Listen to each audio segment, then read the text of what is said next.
Good evening. There we go again. At this time, I would like to call to order the Monday, April 6th meeting of the Currituck County Board of Commissioners. At 3:30, we had our first work session with representatives from DOT to discuss the Mid-Currituck Bridge and an update.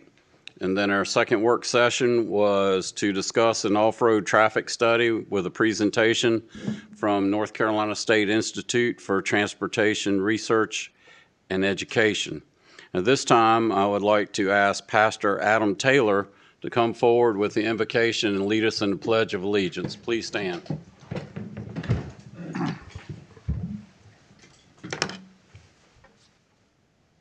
Let's pray.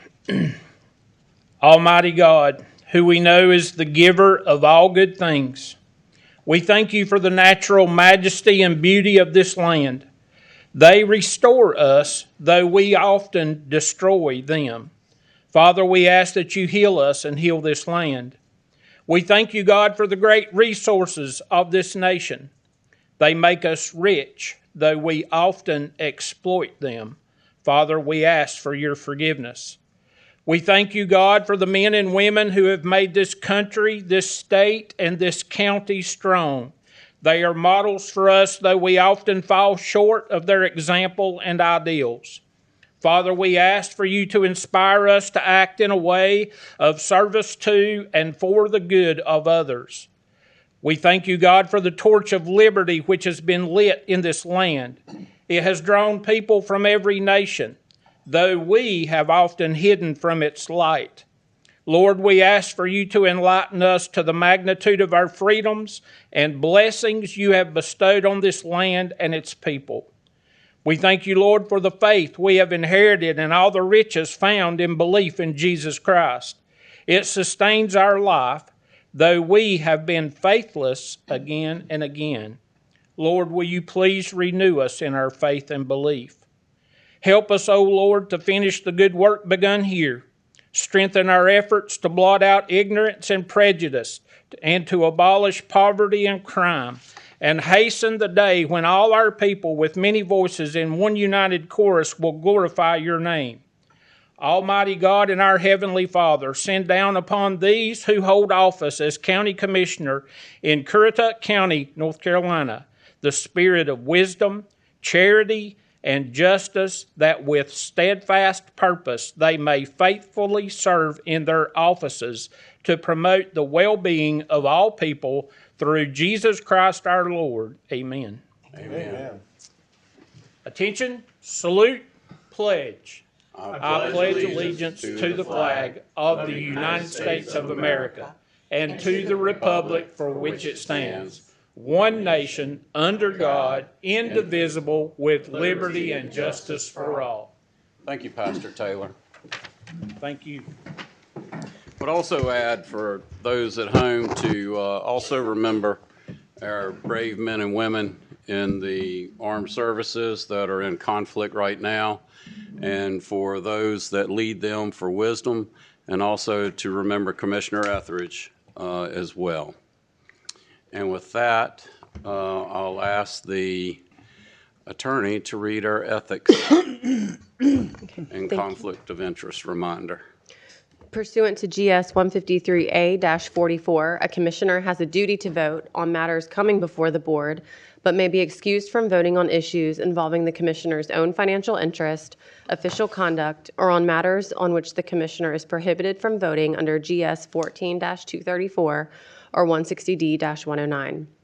In accordance with Chapter 2, Division 3 of the Currituck County Code of Ordinances, it is the duty of every commissioner to avoid both conflicts of interest and appearances of conflict. Does any commissioner have any known conflict of interest or appearance of conflict with respect to any matters coming before the Board of Commissioners in this meeting? If so, please identify the conflict or appearance of conflict. Anyone? Hearing none. Do we need to make any changes to the agenda? I will entertain a motion for approval. So moved. Have a motion for approval. Second. Any comment? Hearing none. All in favor, aye. Aye. Opposed, like sign. Motion carries. We have public comments. Ask that you keep it to 3 minutes or less. State your name and address for the record. And first, we have Tom Hurley.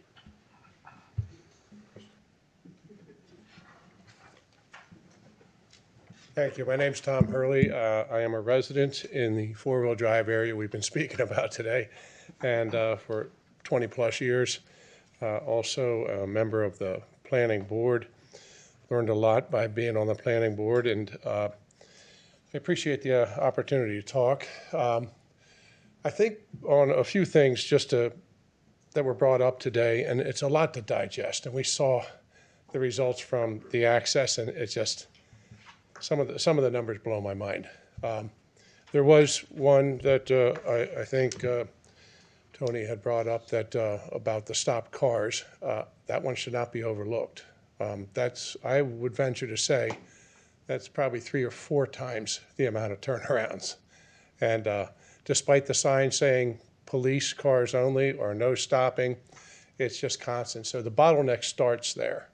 And that usually starts the frustration at that point, whether it's a tourist, a homeowner, or a worker. It begins the first level of frustration. And so I think that's another piece that's got to be added in. I'm not so sure going through October versus adding May in wouldn't be better to really look at the amount of traffic that's out there. There are the one with the day trippers, and I want to make a little clarification if I can, having now watched it for over 20 years. The day trippers, I think, that cause the most problem are not the ones that pull up and park. It's the ones that are doing the 2 hours or less. And they come on, and most of them, just their goal is to either tear it up in the behind the dunes or tear it up on the beach. I've seen them where the police can't keep up with them. You know, they come up there with the pickup trucks, they've got garbage can size tailpipes, and I've seen them deliberately stop in front of people who have lesser vehicles who are traveling on that beach, and then kick sand up on the windshield and take off again. You see them a little while later doing donuts. When they stop and they do that, these lesser vehicles with not as much clearance are immediately stuck. They're counting on momentum to get through that mess. And when you take that momentum away, and again, that's a huge frustration situation because now you have the workers trying to share the same path. You have the tenants who just want to get back home with the groceries. And it's just a tough situation. Anyway, the other one is Laughing Gull, and I know I'm running out of time here, is another more structural block of the access is, and I think everybody's got a right to try and hang on to their house. But it's a little crazy. I mean, as far as I know on federal standards, you know, you're allowed, you have to give access. His property stakes end in the ocean, but his access is long run out. Your access is anything, my control is anything above 12 feet above mean high tide in the soft sand. Also makes me wonder about the structural safety of this building. There was another one just down the beach a little further, and they went to go fix their deck. I guess they got approval to do it. And when the guy undid a few boards, the piling literally fell over. And then a few more boards, the next piling toppled. I look at this building and I'm saying, how many tenants are going to be in it when this one finally topples? And have we looked at it structurally? It's not just a huge inconvenience. There's not enough room to get around now. And it's just really become a problem. I know I've gone over the time, but I kind of throw it back at you guys if you have any questions at this point. No questions from me. Anyone? No. Okay, I got one last little thing, if I may indulge. I don't understand the new septic going in. This is now septic number 4, and anybody from the county can correct me if I'm wrong. And I have watched the septics, spew out onto the beach and into the ocean. And now we're onto a 4th septic system for this place. And that one was put in with a beach shove. I've never seen a beach shove last more than one season. So we're going to watch it again. I can speak to that. The county has no authority over the septic. That's done through the Albemarle Regional Health System, and I believe they follow state guidelines and statutes. And I don't think they differentiate between a beach system versus a system over here on the mainland. I think they have the same guidelines. That's been a point of frustration for this board When I got off in 2016, we were talking about this, and here we are 9 years later, and it's still an issue. It's very frustrating, and Mr.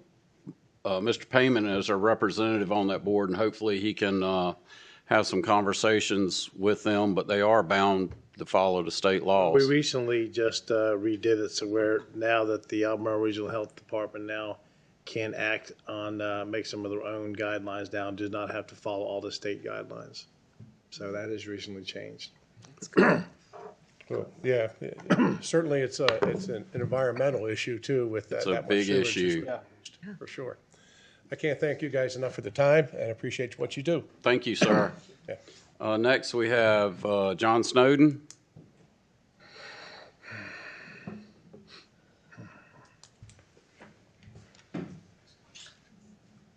John Snowden, 112 Maple Road, Maple, North Carolina. Just came to give you guys a little history reminder. 20 plus years ago, in the 1990s, so 26 years now, right? Just say 30. The mainland of Currituck County made a tremendous sacrifice. DOT came in and 5-laned the highway from Moyock, eventually all the way to Point Harbor. People lost land. Some land became totally worthless because there was a little sliver there. Currituck County citizens paid the price to get people to the Dare County beaches. We paid the price on the mainland. Fast forward to 2026. I can't get through Duck. It's all Corolla traffic. I drive that road 4 times a week doing business in Corolla. If you go at the right time, there's no traffic. If we got rid of the dozen crosswalks in the town of Duck, there would be no serious traffic. Make it managed. So what we have is, we do not have a problem in Corolla or in Idley yet. We have a problem in Duck, Southern Shores, and the last part of Kitty Hawk right there. Their poor planning, and they sit there and clutch pearls and wring hands, that we've got a problem and we need a bridge. We do not need a $1 billion bridge if it's built now and it's been coming for 40 years. That will only be used for a few weekends a year. And it will not stop the traffic problem in Duck, because just as much traffic goes back from Corolla through Duck to go shopping in Dare County. So I would suggest that you hold Duck and Southern Shores feet to the fire and tell them to fix their traffic problem. Do not sacrifice people's property in Idlet or have a dump, 4-lane dump of traffic into Corolla where we've done no planning. You're going to make a tremendous amount of problems, not to mention day trippers, because you're going to open up the whole off-road where Mr. Hurley's having problems to people who can just zip down here and go across the bridge. So we don't need a bridge. Dare County needs to fix their traffic problem. You've already got the resolution drawn. Don't bend over for them, because we've already paid the price up here. You can talk to people all along this corridor all winter long there's no traffic. That few weekends a year is what that's going to supposedly fix. It ain't going to fix nothing. Thank you, Mr. Snowden. Is there anyone else who didn't sign up that wishes to speak? Hearing none. I see we had a Mr. Mike Gaddy. I think he wants to speak to Currituck Way, so I've moved his name to the public hearing for that.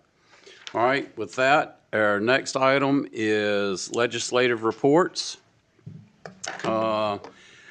We're happy to have Miss Winnie Wade and another gentleman who introduced himself a minute ago, and I forgot his name, so he can tell us again, with Dominion Energy to talk about the off-road 4x4 improvements update. So, Ms. Wade, welcome to Currituck County, and I'll let you introduce the gentleman again, and I apologize. Sure. Good evening. I'm Winnie Wade. I'm External Affairs Manager for Dominion Energy here in Northeast North Carolina. And just to give you a little bit of background, Dominion Energy serves about 20 counties in northeastern North Carolina, a little over 128,000 customers, and 21,000 of those customers are located in Currituck County. So here's my colleague. Good evening. My name's John Morgan. I'm the Operations and Construction Manager for Dare County and Elizabeth City. I actually, just a little bit about the role, I actually oversee the line workers and the first responders who respond to the outages and help build the new overhead and underground facilities. Just wanted to give a quick update and try to answer some questions. We printed off 2 slides. But back in December and January, we had 2 long-duration outages that affected the Corova area. And those 2 outages were well over 24 hours. And since those outages took place, my team has been working with our reliability and engineering departments to come up with a solution to ensure we don't encounter those type of outages again. First, and I'm going to read these out of order, but on the bottom, the 2026 Q1 circuit patrols. So right when these outages happened, we sent resources up there to patrol and identify any low-hanging fruit, items that needed to be repaired. And we're going to continue working on those items which we've identified. And we also, in Q1, we did transformer inspections, going to each individual transformer and checking it to make sure that it was safe and there was no potential oil spills. Follow-up projects to improve the area up in Corova. The first one is the Teal Road project. That's about $550,000 improvement that we're going to do beginning in Q4, where we're going to replace over 2 miles of conductor that feeds down the Teal Road area. It's I want to say it's the very northwest part of Corova. And the plan is to replace over 27 poles. We also have gotten funding of $2 million to do some reconfiguring of the circuits up there. We're actually going to have an additional circuit that is going to be able to help us balance the load and the load growth that's up there. We're also going to create some ties that when we do have an issue, we can use these circuit ties. This project here is about 6 miles of overhead conductor. And there's a picture on the back, but you can see I highlighted in like a goldish orange. That's going to be the new circuit that's going to be built, that's going to go and feed a portion of the sound side, and then that's an optional circuit tie if we were ever to need it. So there's be like a backside failsafe. Yes. So you got another line to use for your second. If you lose a line somewhere, you can tap into that one. Yeah, now. it's an alternate feed. Yeah, good. That's good. Yeah, that's kind of been the concern that I've heard from over there was, you know, the military saying is if you have one, you have none. If you have two, you have one. Right now they have 3. one. So. Yeah, well, now they got 3, so they have 2. Yeah, we do have, the way it's configured right now, we do have some alternate feed options. It's limited though. In the summertime, the load is on the ocean. That's where, all the big runnels are. And in the wintertime, it's on the west side where, your permanent residents are. So what we have to do is go out there, in the spring to switch the circuit around for the summer load growth. And in the winter, we have to go back out there. But these improvements we're about to make, starting the end of this year and into 2027, will correct those problems. How does this account for growth? There's just rough numbers, 3,000 lots approved up there. There's roughly 1,000 that have been built, so you still got 2/3 of the lots that have not been built. And if trends continue as they are, they will be. So is this something that y'all build in for growth, and then once you reach that, you go to the next phase? Yeah, so when I say that we're going to be improving the circuits, that, I mean, and reconductoring, currently we have some small wire out there, and that becomes a problem. But we're going to be replacing poles, bringing them up to the new standard, which we have, and also increasing the conductor sizes. So this accounts for load growth as well. Okay.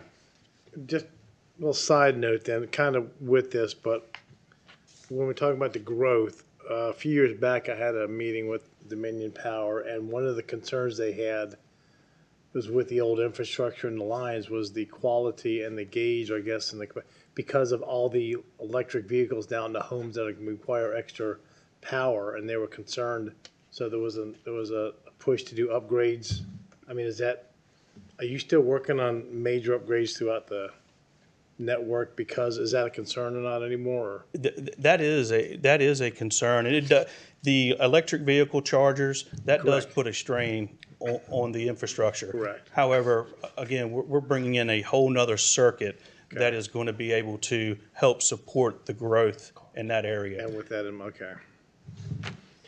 So these planned improvements, I see Q4 '26 and then '27. So if we should have another winter like we did last year, do you think they're going to have problems again? No. No. We've made adjustments to some of our equipment settings, and we also installed some devices out on the line so that we can switch the load around. Like I said, in the summer, the load is on the beach, and in the winter, the load is like on the western side. I can't remember the names of the road, but the sound side, and then there's a road in the middle. So that's where usually the permanent residents live, and that's where it is. So we have switching capabilities to shift that additional capacity to the west side. Okay, very good. All right. Any other questions? I just want to compliment Miss Wade. She's very responsive whenever I call her for something. And she may roll her eyes where I can't see it, but she's very responsive. And I appreciate her taking my calls or returning my calls. So I do want to give her a compliment. All right. Do you know Lee Rozier? Yes, sir. Okay, Yes, sir. good man. Yes, sir. I agree with you 100%. He hired me, so Okay, I can't say there enough you good go. things about him. Known him for a long time. Okay, we thank you very Yep. much. We Y'all look were in the forward- band together, were you? Thank you. All right. Coach, like Trumpet. Next item is legislative hearings, PB 26-02 Currituck Way, deferred from March 2nd, 2026 Commissioner meeting. Request for conditional rezoning of 20.1 acres from agriculture to conditional mixed residential for the development of 20 residential lots located at Foster Forbes Road, tax map 123, parcels 95 and 95A, Poplar Branch Township. Ms. Turner. And congratulations, Ms. Turner is now the head of Planning and Zoning, effective April 1st. April Fool's Day, congratulations. Just one moment.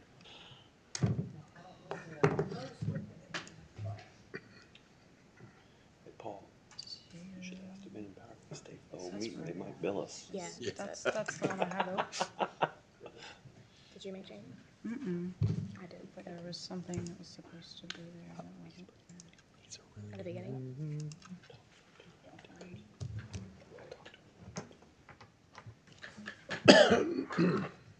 Thank you, Mr. Chairman. This is a request for a conditional rezoning of property located in Powell's Point. I'll just point out that the applicant, Mr. Cheney Cole, and his engineer are here, Mike Gaddy, in attendance.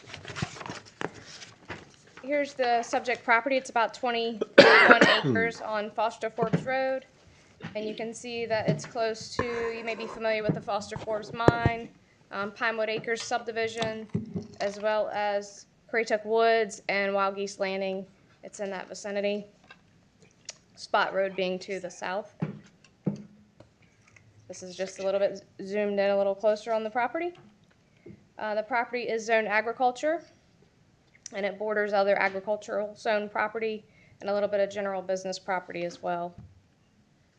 The land use plan classifies the site as G1, which is low density growth. And getting to the proposed conditional rezoning, you can see there's a conceptual development plan to your right. The project area is 20.1 acres. The applicant is requesting conditional mixed residential. It's a proposed 20-lot subdivision. The proposed density is 1 dwelling unit per acre. And they have provided 6.22 acres of open space for 31%, which is 1% more than the MXR district requires. They're proposing minimum lot size of 20,000 square feet.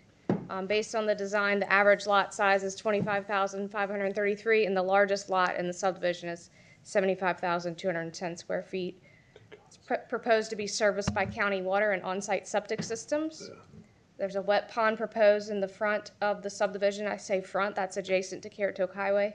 So between the highway and the lots, there will be a wet pond or a basin. The streets will be 50-foot wide rights of ways with sidewalks on both sides, and then along 158 there'll be an easement that we discussed for future sidewalk. Landscaping, they're required to do major arterial streetscape along the highway. The new streets will also have street trees.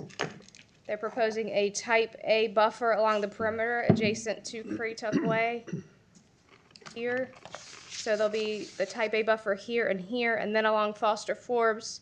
The plan says a type A, but they've offered a zoning condition that they will install a type B buffer adjacent to Foster Forbes, which is a little bit more plantings in the type B versus the A.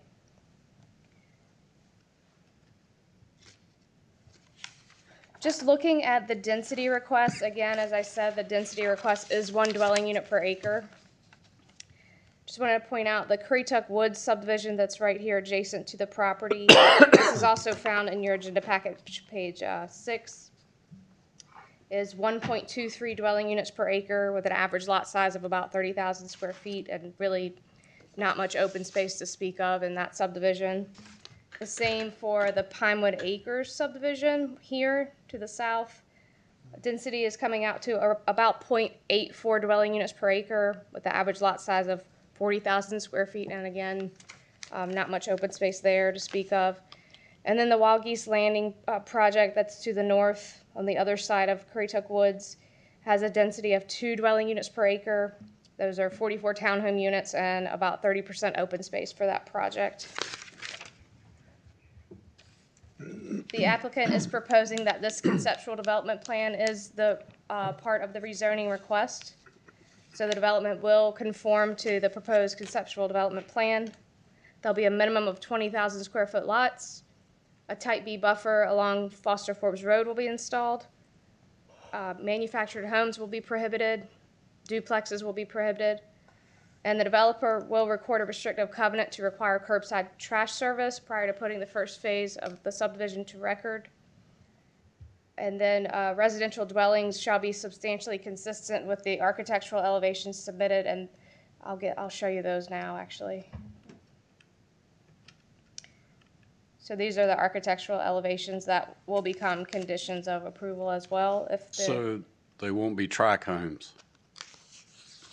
They will meet these elevations, correct? Okay. I believe they have a builder as well that they may want to speak to. There are, I think, 12 different elevations of homes. Those all look like slab, Let me just go back and make sure I didn't miss anything. like slab design, yep. Here's the subdivision a little larger, in case you want to take a look at it. Again, it's 20 lots, minimum 20,000 square foot lots, and 31% open space. They're also proposing a pocket park, which is right in here. The buffer on this along Currituck Woods will be partially on some individual lots. Is that the very back of, is that still the cattle ranch back in the very back in there? They still have cattle back there? I think so. I'm not 100% sure. This was just an example of the different types of buffer. This is the A that's required, and the B that they are proposing along Foster Forbes Road.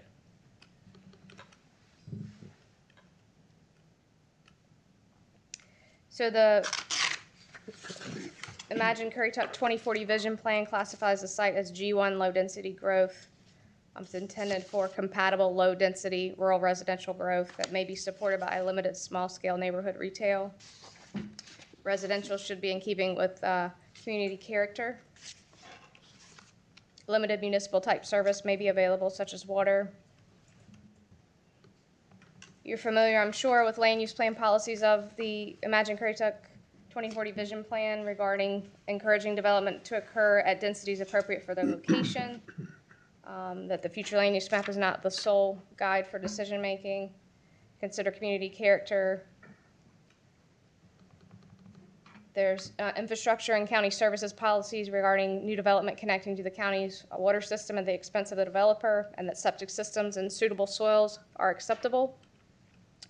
Transportation policy to concentrate development density at strategic locations, limiting highway access along intervening stretches of road. Environmental policies regarding protection and preservation of agricultural lands. Specific to the lower Currituck geography, there are provisions, goals, again, protecting agricultural lands. Then policy 1.1, foster growth and development while maintaining the distinctive natural environment and rural character of the community. Policy 1.2, that new development should be properly planned so as not to adversely impact the character of the area and the peace and quiet traditionally enjoyed by its residents. The Point Harbor sub-area, as well as the G1 transect, there's a value of conservation subdivisions over less compatible development types. It also speaks to density bonuses for conservation subdivisions. There is the community vision statement of the Imagine Currituck plan that new development offers a wide range of housing choices and is compatible with the surroundings. And there are some guiding principles, coordinated growth, as well as economic prosperity and resilience policies, or principles rather, that may be applicable to the request. And then the lower Currituck information matrix also has some plans to incentivize conservation subdivisions and encourage and consider incentives for the development of a variety of housing. You're familiar with generally seeing a slide that has 1 through 11, which is the conditional rezoning review standards. Those are available in your agenda packet.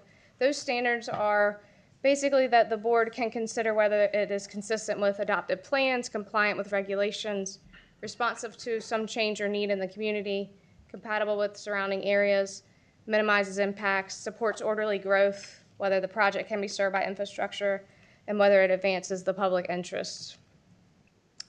The planning board did recommend approval of this project with the applicant's proposed conditions and found that the request was in conformance with the UDO's intent, and as well as the Imagine Currituck 2040 Vision Plan, Land Use Goal 1, Land Use Policy 1.1, and Infrastructure and County Services Policy 3.1. The application was deemed to be consistent with the land use plan.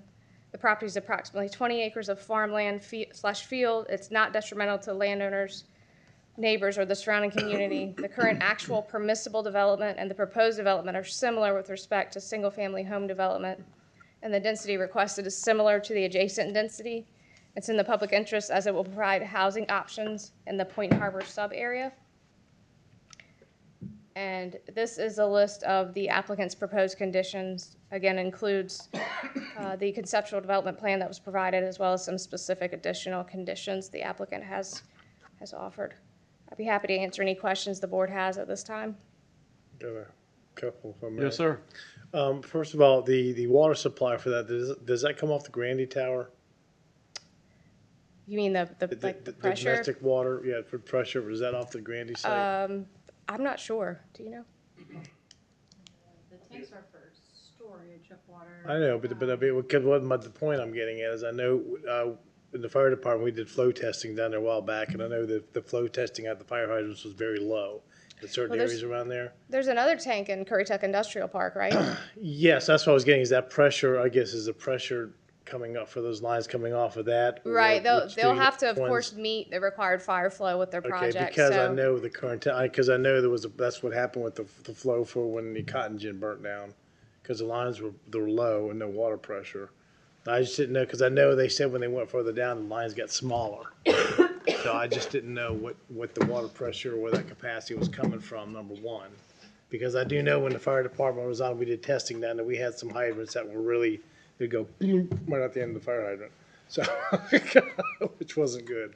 Yeah, I mean, that will Okay. be part of, if this conditional zoning is approved, Okay. that will be part of And what that they're was on the required to southern do end at of the preliminary county, plat. Yeah, And well, that was happening at the southern end. I guess the number two, currently right now, they can do like 6 to 8 lots, is that correct? with the ag zoning, that's correct. Okay, that's all I got right now. Thank you. I have a question. I was reading through here, and of course, it was common knowledge that the previous submittal was going to be for 60 apartments or townhomes. Correct, it was for 60 townhomes, and I think that they reduced it to 54, then ultimately withdrew that application in favor of this project. Okay. And with a conditional rezoning, that rezoning goes in perpetuity. You can't change if it's approved, can you? You can change it, but you have to come back through He the can't, process. or the applicant can't change App- it. The the board could applicant. change it. Well, the applicant can request a change, and then the Right. board can, correct. But the board has to do any changes. Right, if this is approved, it will be specific to that conceptual development plan and the conditions that are part of the rezoning. And it's consistent with the subdivisions that surround it, with the It density appears to and be lot similar size? density, yes. Okay. Anyone else? Yeah, I have a question. Ms. Turner, can you explain, I read through the packet and there were some reasons why the applicant is pursuing MXR rezoning. Can you explain why it's MXR? Yeah, the area is relatively small, and it's kind of considered like infill development in between the two subdivisions that are existing. One of the issues was with the SFM. I was going to go back and look at the map. With the SFM, which is the residential zoning district, to achieve one dwelling unit per acre, the land use plan map would need to be G2. The MXR allows some flexibility and allows one dwelling unit per acre, same as SFM, with some reduced standards. And so it seemed like the better approach to amending the land use plan would be to meet the requirements of the MXR and go over and above those requirements to try to more closely mimic the SFM standards. Thank you. I did have one quick follow-up. The surrounding neighborhoods or the developments around there, are they on county water already, or are they on wells? Pinewood Acres and Currituck Woods. Yes, are they on well or are they in county water? I'm not sure. Okay, thank you. I would say they're probably on wells Yep. because they were built before the water lines were extended to the lower end of the Yeah, I just didn't county. know if they had come off there yet or not. What's that?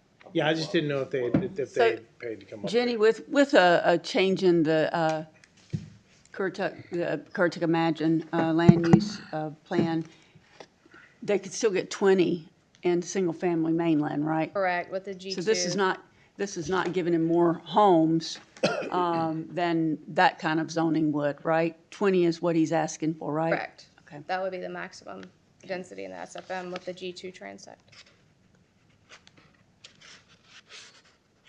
So I under have a the couple- ag, it can be 6 to 8? Correct. 6 to 8 under the current zoning? And if it was SFM, you said it was, what, slightly 20? Yeah, same thing. With the change in the, Right, with the land use plan change, Transect. the map change. with the transect change. The subdivision to the north and then the subdivision to the south, those were built a while back. Is that why the densities are so different there versus here? Because I doubt that one of those is the G1 and one of those is the G2 transect, and everything's ag already. So Right, they were developed under prior ordinance, prior zoning district as well. And you can see that there's not much open space at all in either Yeah. subdivision. So, Another question, this is just in general. Under our ordinance, when someone records open space, can that be used for community gardens instead of just, a field or whatever, to where the community could have garden plots? Can. There's a specific list of uses that open space can be used for, and that would be one of them. As an aside, I think we should encourage that. communal gardens is something society's lost. Yeah, I think we should encourage that in our, when we're looking at these things. But that was a aside regardless of this, but okay. so these lots being proposed are 20,000 square feet, right? They range from 20,000 to 75,000, but on average about 25,000. 25. The minimum is 20. Okay. So just over a half acre. And those other two subdivisions you referenced are, one's almost 3/4 of an acre and one's just under an acre. I saw something about changing the ditch for drainage. Did we talk to Soil and Water? Did they have thoughts on that? I don't think that we did talk to Soil and Water, but they do get the TRC. They get advised of the TRC applications. I do not believe any comments were received back from them on that. No and comments back. That will certainly be evaluated at the preliminary plat. Okay, and there was one more thing in here. On page 10, it said it should be considered that the MXR district may not completely align with the G1 transect. How does it not completely align? Well, it keeps going and it says, and that higher density requests are not appropriate and would require the land use plan map amendment. Okay, This request is for 1 dwelling unit per acre. I see. So we would be amending the land use plan map for this one subdivision, or no? How You're does that not work? amending the land use plan map at all Okay. with this request. No, we're just Which providing gets that. to why the MXR versus the SFM. In this particular instance, because of the conceptual development plan and the density. And the planning board unanimously approved this? Correct. All right. You have questions? You want me I did have one other additional question. There was a section in the planning board documentation that spoke to spot zoning consideration. Can you talk to that a little bit? Sure, any type of conditional rezoning could potentially be considered spot zoning, and would need to meet that test. And actually, the ordinance already has those factors that need to be reviewed and decided upon in the ordinance for conditional rezoning. So on page 14 of your agenda packet, which is also page 10 of the staff report, there's the section of the ordinance that says, when making a decision, the board shall approve a statement of consistency and reasonableness that describes whether the decision is consistent with all county adopted plans that are applicable and explains why the decision is reasonable and in the public interest. It goes on to say, when making a statement of reasonableness, the board may consider, among other factors, the size, physical conditions, and other attributes of any area proposed to be rezoned, the benefits and detriments to the landowners, the neighbors, and the surrounding community, the relationship between the current actual and permissible development and the development permissible under the proposed conditional rezoning, why the actions in the public interest, and any change conditions warranting the amendment if there are change conditions. And so when I was sharing the planning board's recommendation, you can see that those factors are all included in their motion and considered within the staff report. anything else, Mr. Braithwaite? No, I think I'm good. All right. I'm going to ask the applicant to come forward and speak. The plan up. Jenny, can you leave it on the conditions? Yeah, the conditions? Please. Sure. Is that good? Yes. Because everything's on that slide, that's why. Mr. Chair, Madam Vice Chair, and Commissioners, I've spoken to almost each and every one of you, and I am hard pressed to improve on staff's excellent report, besides saying we've worked very hard to, Tell everybody who you are. I'm where sorry, you're I'm Cheney from. Cole, and I'm here on behalf of the Currituck Way Project. Like I said, I'm hard pressed to improve upon staff's report. I've spoken with all of you, and we've worked very hard to bring something to the table that's not a tract home development that the county can be proud of. I think you've seen the elevations. They're very nice, but affordable. These are not $750,000 homes. They'll be in the $475,000 to $500,000 range. And my engineer, or our engineer, Mike Gaddy, is here if you have any more technical questions, but I don't need to probably waste your time with too much talk at this point. So any questions you have, I'm happy to answer them, or Mr. Gaddy is here as well. I have one. Is the pocket park that you have proposed for just the homeowners, or would neighbors in adjacent subdivisions be able to use it? You know, I don't think we've gotten quite that far, but generally, if there's a park in a neighborhood, they kind of like to have it to themselves. Okay. Without 18 different cars parking up in there and using it. So we likely will try and keep it to a low roar as best we can. Okay. The homes that I saw on there look like they're all going to be slab homes. Is that correct? Yes, sir. Okay. Raised slab, yes, sir.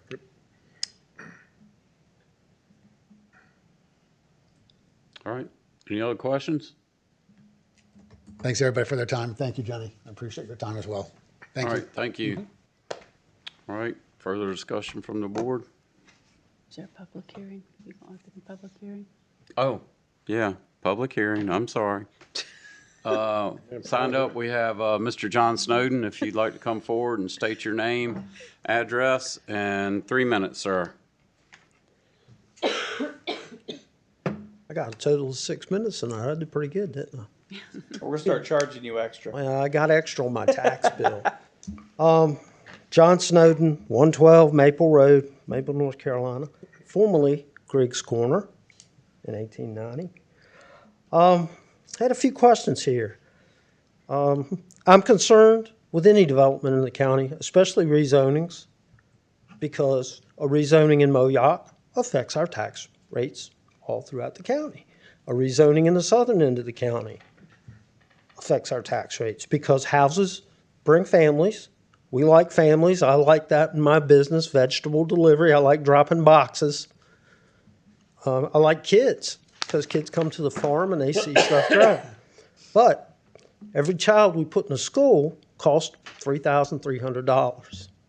And we have to be cognizant that that asset on the ground covers some part of that. My question is, number one, the applicant can use the property as it is under ag zoning, correct? They can get 9 houses.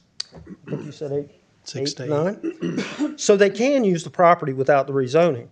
And we all know rezoning is where you open Pandora's box. The red flag to me is why we didn't go single-family mainland, which Ms. Turner explained very well. Instead, going to MXR. MXR is a red flag. We know how our friends in Moyoc abused us with MXR.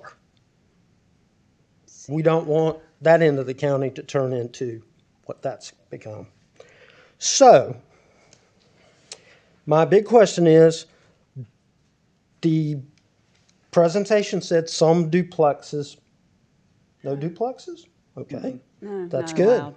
Because a duplex may be 1 or 2 dwelling units, but what you essentially do is if a family moves in each one, instead of bringing 1 or 2 kids to a single house, you bring 4 kids in. So No duplexes. No duplexes. No duplexes. But you see where I was going with that. Yeah, Okay. no duplexes. So I would urge you to draw the line. The other question I had is, MXR on the east side of the road, can someone come and leapfrog to the other side of 158 with an MXR request? The request could be made, but Somebody can do a MXR request next door to your house. Anybody can do that. Okay. So my worry is we open it instead now of the consideration of spot zoning. We start leapfrogging MXR up and down the corridor, and we start getting people wanting to build apartments like the original application. Apartments are sinkholes for our tax rates, our taxes. So I would urge you to let the gentleman develop it as ag. Keep it, draw the line. No more rezonings unless it brings substantial benefit to the community. Thank you. Thank you.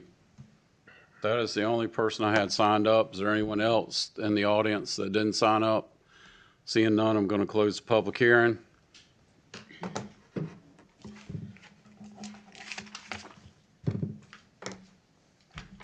Ask the board for a motion. Okay.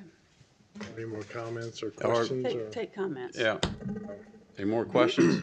Oh, well, I guess my only comment is there's still not a defined answer on the water flow rates down there, so I still have a concern about that down there. But I mean, that would, so we would, I just don't know where to fly. I just want to make sure it's not low and we're tapping in low and we're not keeping consideration of fire departments. and fire my concern, I agree with you completely. My concern is if it is low, how does that problem get solved? We had talked about the After county this. of the infrastructure of increasing the line. I don't think we've done that yet. It went down to a 3-inch line at some points. And Yeah. we talked about doing 6. Side roads. though. A Yeah, lot of yeah, that well, was even side. down the middle down The to two main was. road, I believe, had a 6 or 8 inch Not all the way line down. all the way to the bridge. No, it does not. It used to not. I It believe did does now. not. Well, I don't know how far, but it did not, That- no. Jenny, are you aware? I was on the board when we did it. It never got done. The water line size, but I believe it. the question is, prior to going to final plat, it will be required to meet the fire flow requirements of the Okay. structures that are being constructed. Okay. And But we don't know what lines are in the ground the though right now. alternative could be a fire pond or one of the Okay. other alternatives. But he's got Okay. big wet pond right out No, front. no, again, that was my only concern. I don't have a definitive No, it answer is. on that. Can I ask Mr. Cole one question? You sure can. Mr. Cole, can I ask you another question? If you want to come back up. I know you've agreed to the 7 conditions that are up on the screen. Yes, ma'am. I was wondering if you would add to that, that no more than 20 lots be built with the principal use as single-family dwellings. Absolutely. I believe that's already addressed in the. It is, but yeah. I want the Absolutely. condition Of to go course. with the property, Absolutely. just in case, you decide to sell it off instead of develop it. I believe someone would have to come back and rechange that right through the whole process again, but we'd absolutely be willing to do that Okay, for sure. I just want that condition to be very clear. Yes, ma'am. Thank you. Okay, thank you. Yeah, the conditional zoning stays with the property forever unless somebody else requests and then the board grants. So it would stay, Have to come back. It would go through the same process. right. Gotcha. Are we finished Any discussion? other question? Yeah. Yeah, I was just going to say my only concern here is when making a decision, this board is supposed to approve a statement of consistency and reasonableness. And as part of doing that, we are supposed to identify why the action being taken is in the public interest. And I'm listening to the presentation, trying to get to that point. How are we addressing the public interest with a rezoning? So rezonings are, they're important undertakings, and I'm not opposed to rezonings on the face of it, but there should be a compelling reason to do so if we're going to do it, especially from ag lands. Now, this would effectively double, maybe even triple the number of homes that you could put on this piece of property. So not saying that that could not be in the public interest, but I have not heard any testimony as to how that is going to be in the public interest to do that. Is in the staff report, is there anything from the community notes Yeah. or from it the is. community meeting? I saw there was a couple I positive comments. thought there was. I just, Jerry Dunstan made a comment. a So positive did Wanda comment. Beasley. Yeah, I was saying, I knew there was a couple. And I had a phone call from somebody that is an adjoining property owner, made a positive comment to me. I think the rezoning, I know it gives me heartburn, but this piece of property, what was proposed before, the 60 townhomes, then, okay, we'll do 54, let's go to 68. That's not desirable by anybody in that district, my district. Page 44. But homes are desirable. Single-family homes are rare and scarce down my way. There's huge properties that are owned by families, and those families aren't coming off of those properties. So we have a housing shortage down there, and all that does is drive the price of the existing homes up, especially when they are listed and then go under contract in a matter of weeks. You know, I think the issue of the General Assembly having a bill proposed that takes away our right to control density is scary. I think them being able to tell us that we can't rezone property. We already know they took away our ability of the whole downzoning issue. To me, this is something we have to consider when we look at property, especially property that's not farmed, that lies between subdivisions. Is this property going to be developed? I would tell you absolutely. I think we have a board here that is concerned with overdevelopment, and I think this is our chance to limit how this piece of property will be developed. So would the phone calls, I guess you'd say that were positive, would they be positive phone calls for 8 homes versus 20? Would they still be positive phone calls for any type of They development? were positive for this. I mean, but then they would be positive for 8 then, too. Well, sure. Yeah, they were just positive that building. Well, Yes, Okay. because they knew what was It was gonna go, proposed okay. there, the 48, Yeah, they- 54, or But I mean, 60 they're homes. I got the phone They're call. okay I got with- the phone calls for the 64 or whatever and they Yeah, were yeah. Okay. they were not No. positive phone calls at all in any way, Right. shape, They or were form. okay with Yes. just a small lot. Better with Well- the 20. That's, you got the positive. Yeah. I know you all got the negative phone calls for, you know, the MXR in Moyoc, so it is something to think about. It's, The rezoning. Can I ask Ms. Turner a question? The land use plan, and I mean, like, if you look everything around it, it's FSM pretty much for the most part. That's all ag. Well, it's either ag or SFM, correct? It's all developed is it all- consistent is with all- what Yeah, this is. so I mean, like I said, it's consistent with the land use plan. But these are smaller lots than what's around it. But there's more open space. More open space. Yes. There's no open space on the other ones. Yeah, because Currituck Woods and the other ones in, what's the other neighborhood? Currituck Way. I mean, Currituck Woods. Pinewood. Pinewood Pinewood Acres. Acres, yeah. Pinewood Acres, yeah. Did you say 1/3 of this is open space? What was it before? I'm ready whenever you are. Pinewood Acres, they're about 3/4 of an acre, and this is half acre, or a little more than half. Well, that's all the comments and questions I have. Mr. 60% of an Chairman. acre. All right. Any other questions? Mr. Chairman, I can just confirm that the transmission line down to the Wright Memorial Bridge is a 10-inch. It's a 10 10 inch inch. now all the way, okay. I knew it was. Okay. I was here when we did it. I thought it was 8, though. Well, you were close. Yeah. 10's better than 8.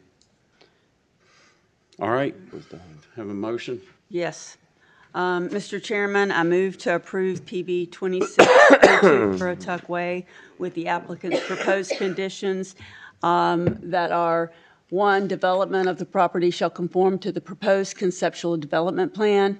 2, minimum 20,000 square feet lots. 3, type A landscaping buffer along Foster Forbes Road. 4, manufactured homes are prohibited. 5, duplexes are prohibited. 6, developer will record a restricted covenant to require curbside trash prior to putting the first phase of the subdivision to record. 7, residential dwellings shall be substantially consistent with the architectural elevations submitted. And 8, a maximum of 20 lots will be developed with single-family dwellings as principal use.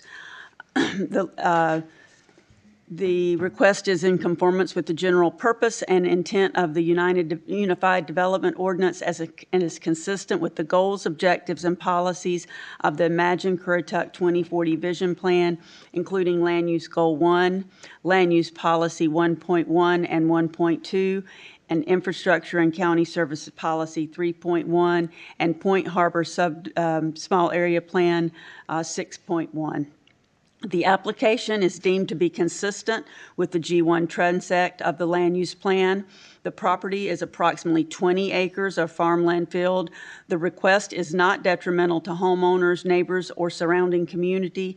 The current actual permissible development and the proposed development are similar with respect to the single-family home developments in the area, and the density requested is similar to the density of adjacent subdivisions, and it is in the public interest as this will provide housing options in the Point Harbor sub-area.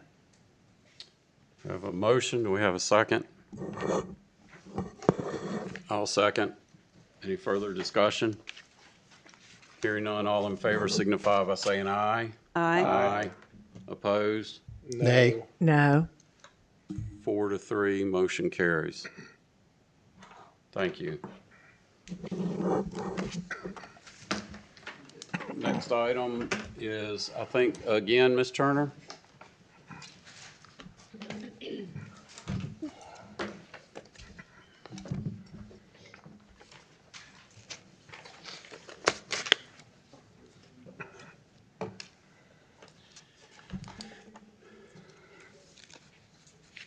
Oh, yeah. That's right. You're not off yet. Right, yeah. Still have one more. Late night. So this is PB 2601, Currituck County text amendment to amend the Unified Development Ordinance, Chapter 4, to modify the required permit process for public convenience center / transfer stations. The board likely remembers seeing this on the consent agenda a month or so, maybe a couple months ago. So the board directed staff to plan the expansion of the existing public convenience center, and under the current ordinance, that expansion will require a special use permit, which is a quasi-judicial decision that should be made by an impartial decision-making body. So because the county's the applicant, the board's already provided direction. Having the board also act as the decision maker creates concerns and requires the county to spend funds on appraisers and expert witnesses to make its own case. So amending the ordinance to allow the expansion with a zoning permit as opposed to a special use permit, and requiring a community meeting before an application is submitted better separates policy decisions from permit review, but still ensures transparency and meaningful public input. So this text amendment, as you can see here, amends the summary use table to remove the special use permit requirement and require a zoning permit. And then in section 4.2. Actually, I don't have that section number handy here, but for the public convenience center / transfer station, specific standards of the ordinance, we're going to add the statement that a community meeting shall be held in accordance with section 2.3.3 prior to site plan application for new sites or expansion of an existing site by more than 50%. Imagine Currituck 2040 Vision Plan Land Use Goal 2, carefully consider the design and location of intensive and potentially incompatible land uses to mitigate compatibility issues. That's one of the goals of the Imagine Currituck 2040 Land Use Plan that we feel applies to this particular request, as well as infrastructure and county services goal to ensure sufficient provision of services to support associated growth and development. And so you're familiar with the text amendment review standards of the ordinance. And the planning board and staff do recommend approval of this request because it's consistent with the UDO, as well as Imagine Currituck 2040 Vision Plan, Land Use Goal 2, and Infrastructure and County Services Goal 1. Be happy to answer any questions. Anyone have any questions of Ms. Turner? All right, hearing none, I'm going to open the public hearing. We have no one signed up to speak. Is there anyone that wishes to speak that did not sign up? Hearing none, I'm going to close the public hearing and ask the board for a motion.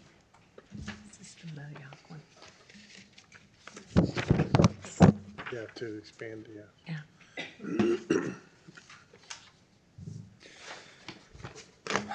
Mr. Chairman, I move to approve PB 26.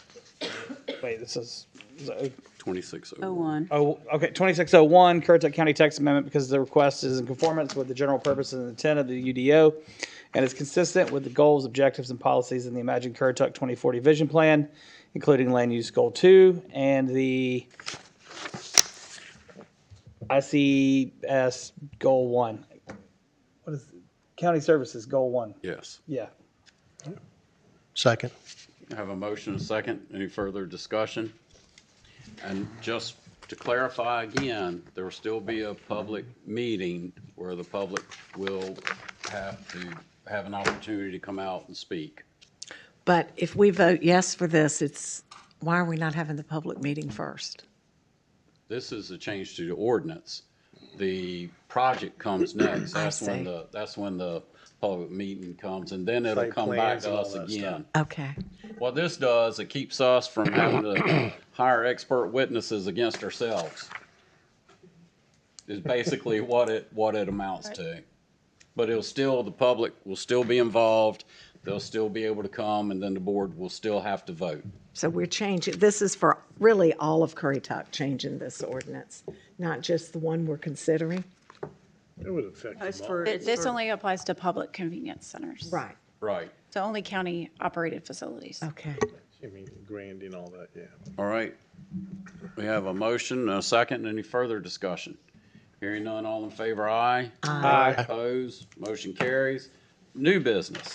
Second reading ordinance amending sections 11-28, 11-30, 11-31, and Article 6 of Chapter 11 of the Code of Ordinances and storage of garbage. And we did the first reading on this on the 30th.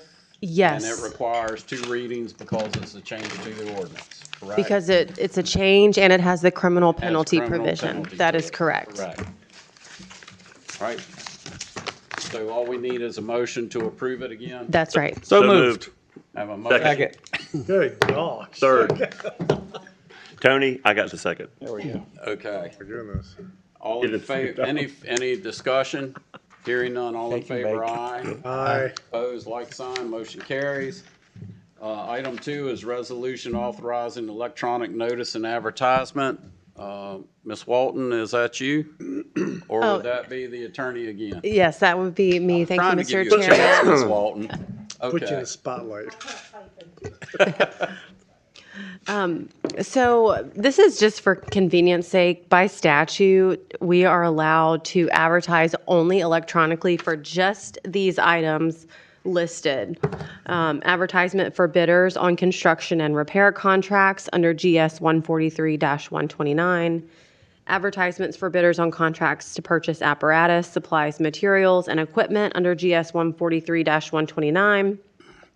And resolutions, orders, and notices in connection with the sale by public auction of real and personal property under GS 160A-270. So the way we operate right now is for these 3 items, we also publish the notice in the newspaper of general circulation, which is Daily Advance or the Coastland Times.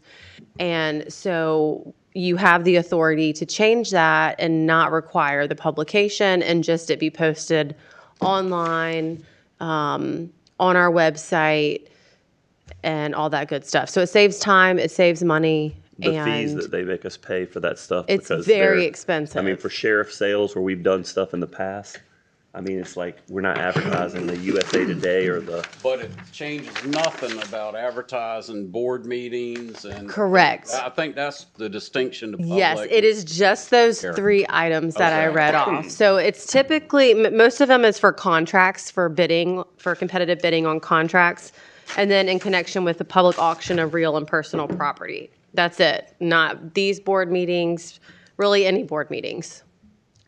All right, move for approval. I have a motion, Second. second. Any further discussion? Hearing none, all in favor, aye. Aye. Opposed, motion carries. Resolution requesting support for the Albemarle Rural Planning Organization Well, we all heard Are that we before. reading this whole thing again? for Yeah. the Mid-Currituck Bridge project to remain committed for funding in the 2635 State Transportation Improvement Plan. right, thank you, Mr. Chairman. So tonight for your consideration is a resolution requesting support from the Albemarle Rural Planning Organization to maintain a committed for funding status for the Mid-Currituck Bridge. You all heard during a work session prior to this meeting from the North Carolina Department of Transportation and the Turnpike Authority about the status of the Mid-Currituck Bridge project. The next meeting of the ARPO is April 15th, and at that meeting, the ARPO will take a vote on whether or not to continue the project under its current status, or to change its status to funding for preliminary engineering only. I'm happy to answer any questions So about the we had the work process, or- session earlier today. Those are so positive. Basically, correct me if I'm wrong, what we got out of the work session is if we keep it in the STIP as it currently is, it has maybe a better chance of covering the funding gap than if we do option 2, which would take it out of the local RPO and put it into the regional. It would have to go back through the prioritization. It would have to go through the whole process again. Correct. And then it would still be $700 million to $800 million short, plus the other $173 million that they would take away from the project that's currently committed. So it would be close to $1 billion short under option 2, and would remain $700 to $800 million short if we stay the course. That's if option 2 graded enough points. If it makes it through option Yes. 2. The advantage of option 2 is it opens it up to not only the regional, but also the district, which State. is another $700 million that technically is in a different bucket that could help pay for it. If it scores high enough. If it scores high enough, which Just there's to no add some guarantee. there's clarification. no, Which is a gamble. Yeah. well, So with the regional project, we would be competing with projects that are in Johnston County because they are in our region, which is a rapidly growing area of Raleigh the state. suburb, basically. Yeah. Yeah. oh, So You said it's the R going into word. bucket C is what she said. Yeah. So it doesn't matter what if We're we screwed don't, regardless. move forward with this resolution now, we're almost telling them that we want option 2. Yeah.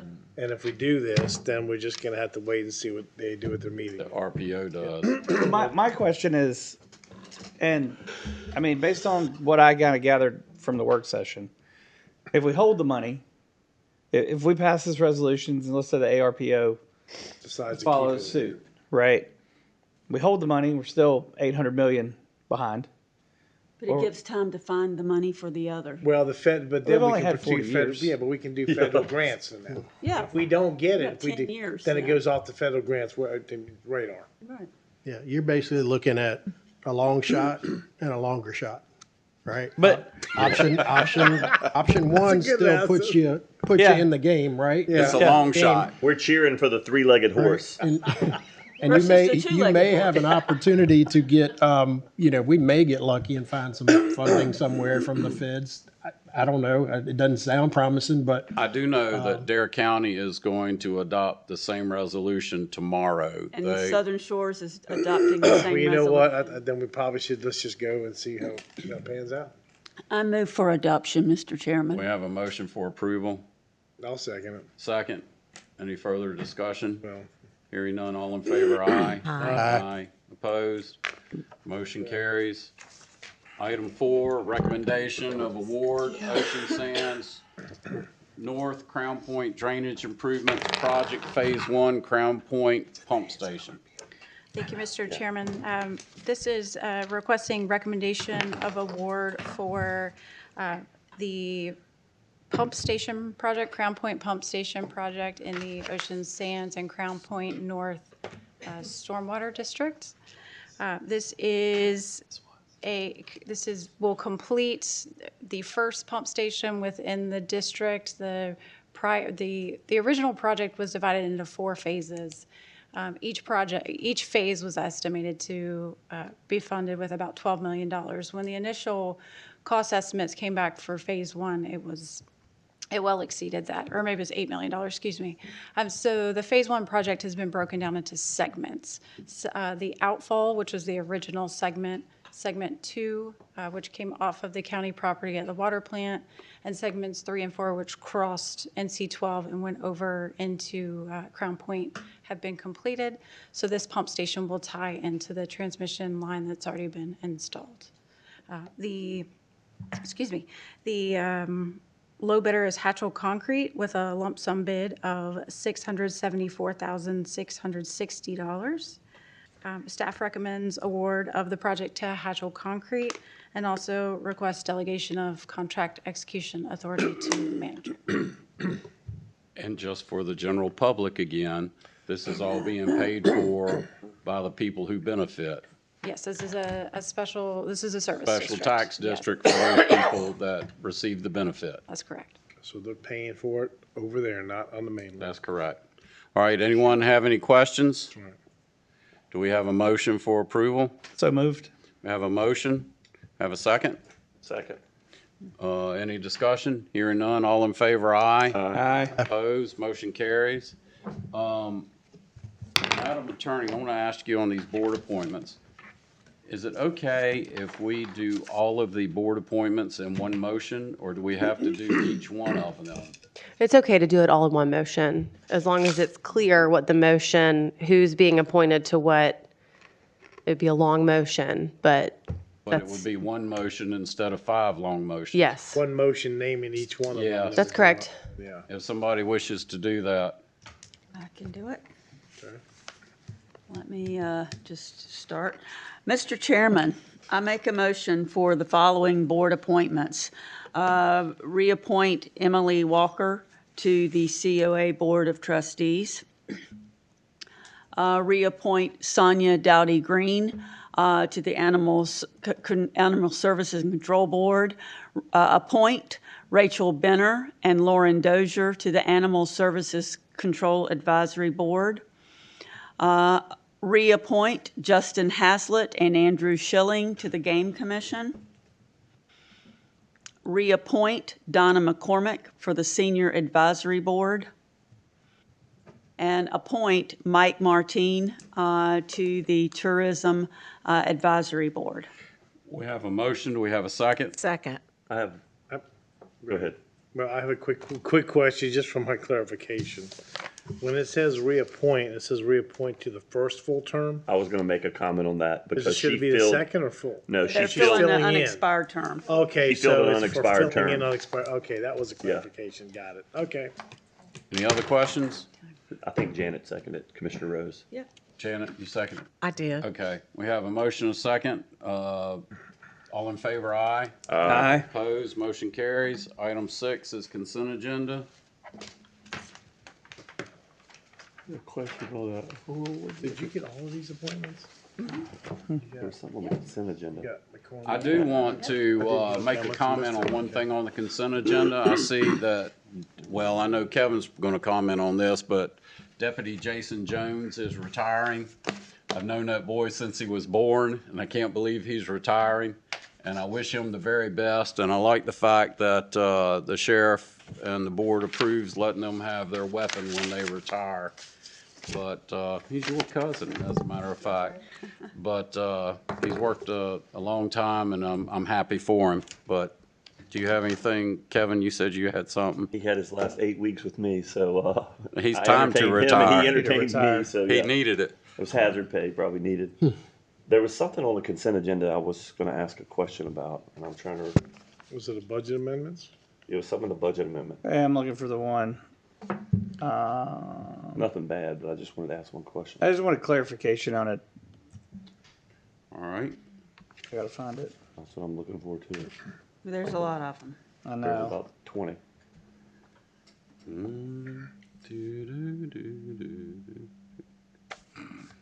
All right, Jeopardy.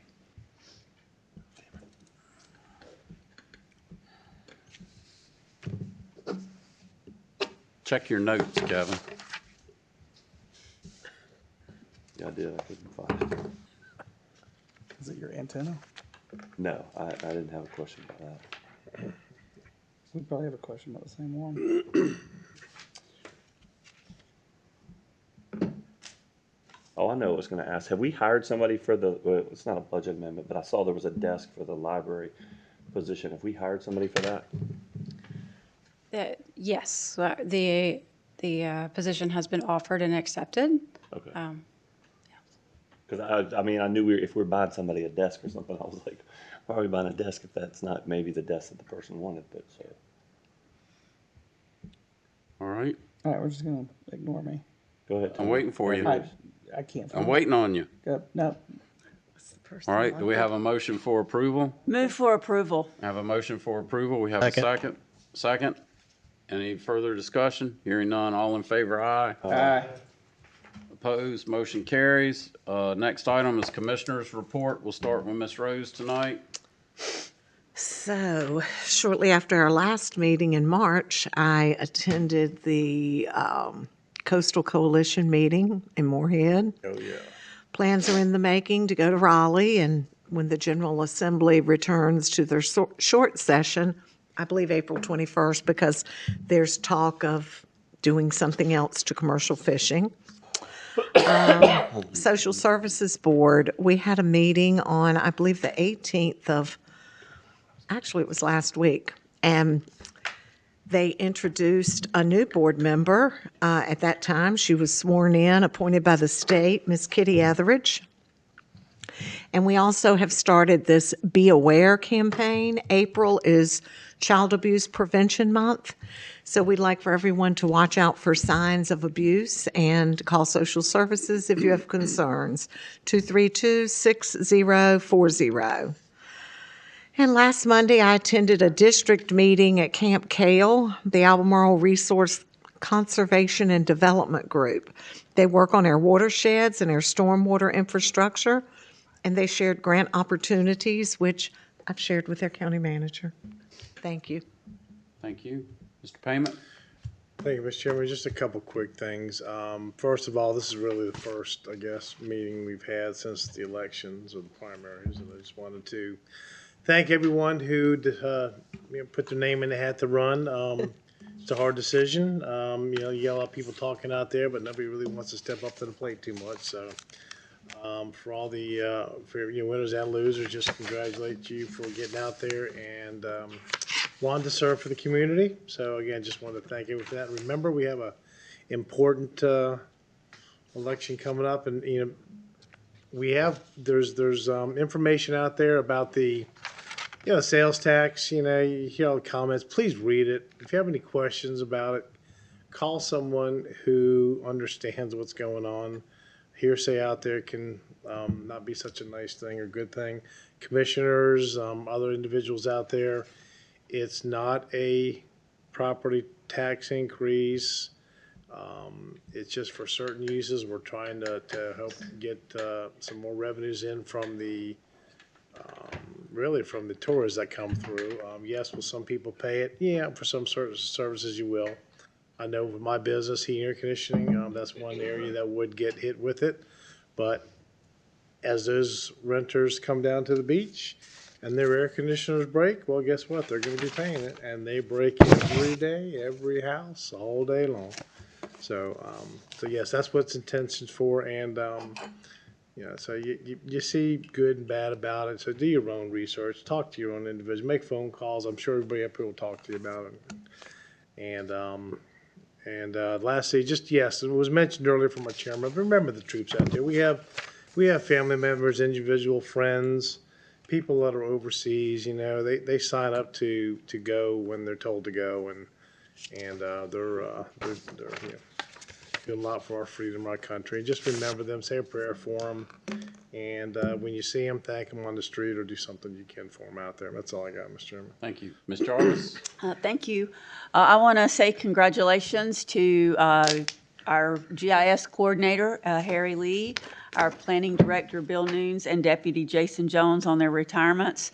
All three gave a lot of good service and a lot of good work to our county, and I wish them the best, and whatever passion and you decide to pursue next, I hope that you love it. I attended last month the NCACC district meetings in Weldon, North Carolina. It's the first time I'd ever been to Weldon. It took me a while to get there. But it was a very interesting meeting. The NCACC stands for the North Carolina Association of County Commissioners, and we present a united front in our goals and our policies and our concerns about legislation that the North Carolina General Assembly is proposing. Among these proposals that are lying in the General Assembly are their attempts to strip our taxing power for property taxes, how we zone property, what we require as far as density, down zonings, and all of those things they are trying to take away from us. And it is alarming. It should not only be alarming to this board, but it should be alarming to our citizens, because this will take all the power away from local constituencies and local boards as to how their counties and towns are developed. We should be concerned. So it was a very interesting meeting. I am attending a Zoom meeting on Thursday as a follow-up to this discussion. I would also like to thank our leadership team and our staff for the 2 days last month for our retreat. It was so productive and worthwhile. I feel like our board had a lot of really good discussions on a lot of very diverse topics, and I look forward to seeing how the changes are made and brought about. So thank you for all the work that you did to make that happen. That's it. All right, thank you. Mr. Braithwaite? I have a couple of things. One, it's going to be April the 15th. I think Ms. Gay and I will be attending the Albemarle Commission Transportation Committee meeting, where the vote will take place on the Mid-Currituck Bridge. I guess we'll have some additional conversation as a board on what the preference is. I think I have a good idea based on passing the resolution tonight, how we'll be voting, but we'll have that conversation leading up to that. Also wanted to give a shout out to Mr. William Nelson, who's the director at the Currituck County Airport. He took time out of his Friday afternoon and probably spent a full 2 hours with me out there at the airport. And I'm ashamed to say I've lived in this county for 30 years and I've never had a tour of that airport like I did. And let me tell you, it is a jewel. I had no idea we had this many people coming to our county through that venue. It is a great front porch to our county. And so I really appreciate the job he's doing over there.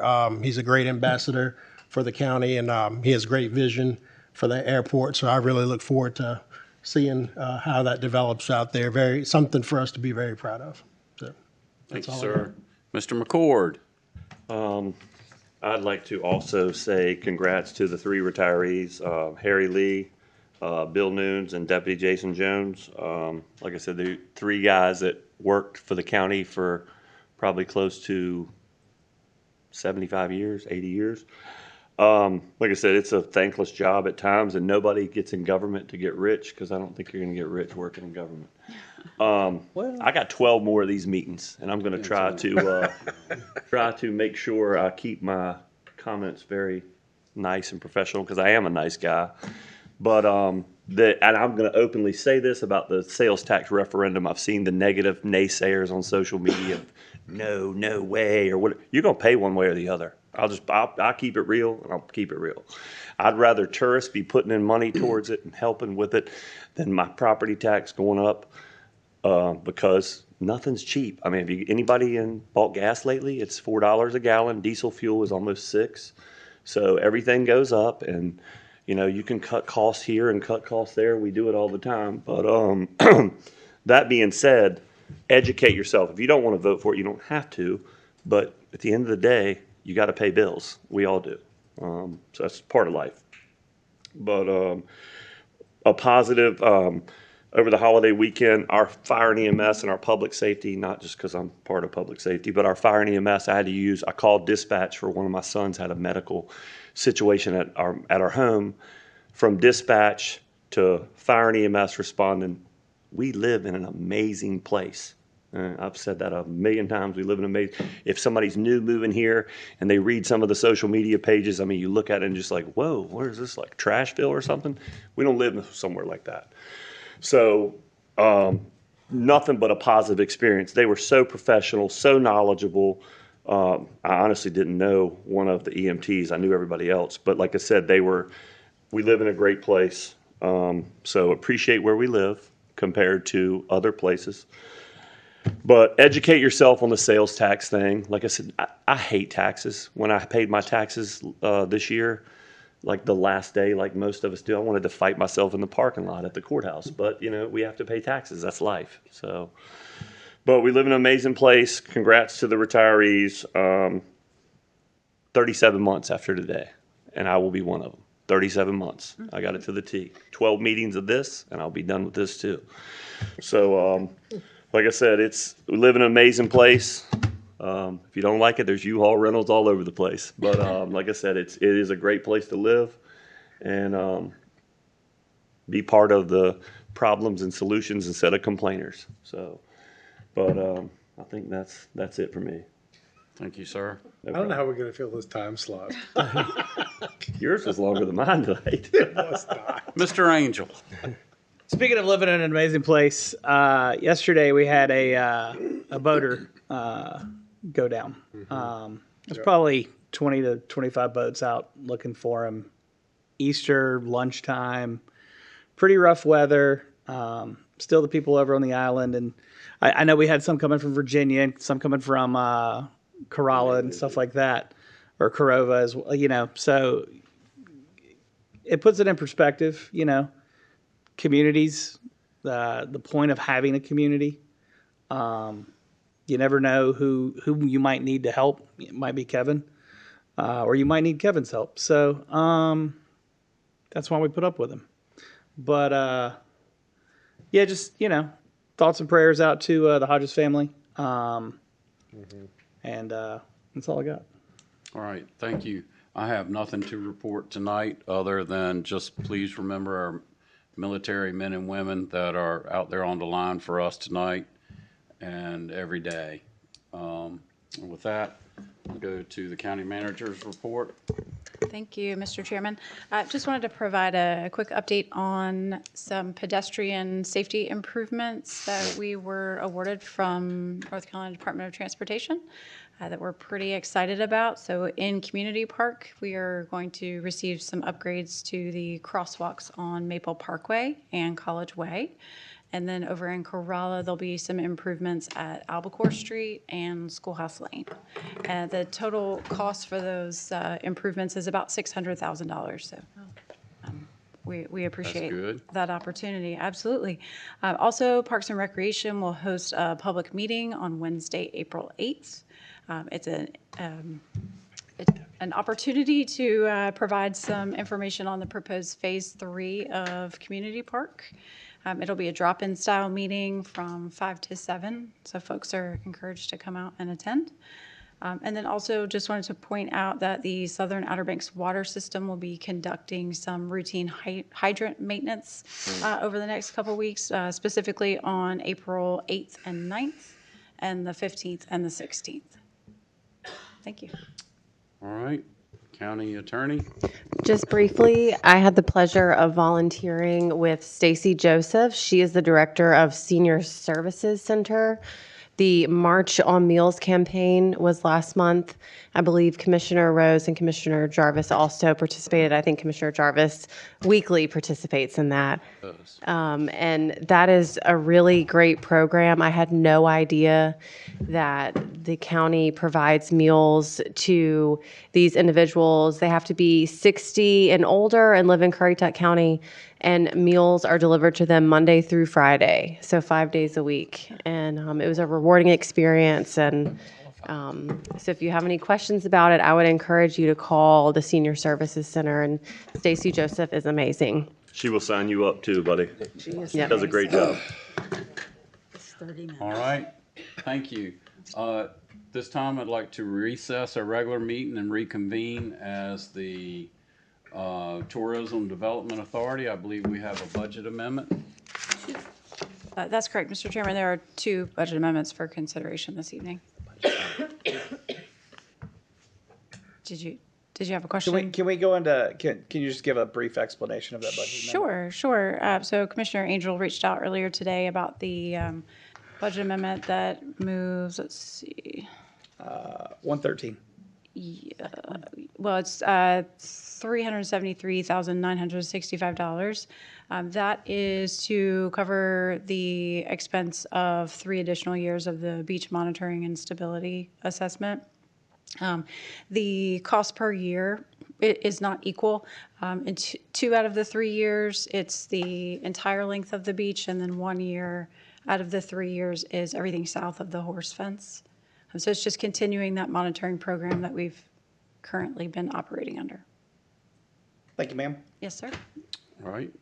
Any other questions? Do we have a motion for approval? So moved. A motion for approval. We have a second. Second.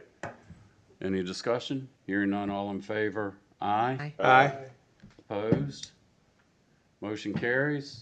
I'd like to adjourn that special meeting of the Tourism Development Authority and reconvene as the Ocean Sands Water and Sewer District Board. And we have another budget amendment. Yes, sir. There is one budget amendment this evening for your consideration.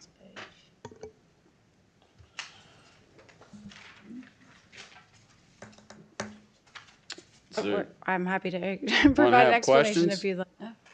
do we have a motion for approval? So moved. Second. Any consideration otherwise? Hearing none, all in favor, aye? Aye. All right, now we need a Motion to adjourn our, moment to adjourn our Ocean Sands Water Sewer District, reconvene our regular meeting. Now we need a motion to go into closed session.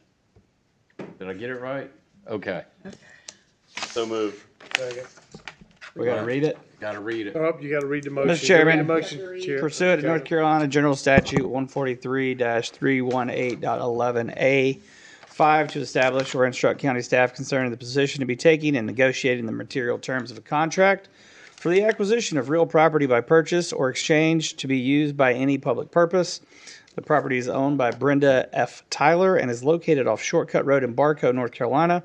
PIN number 006-00000140000. Second. I have a second. All in favor, aye? Aye. You left a 0 out. All right. Didn't. Stab.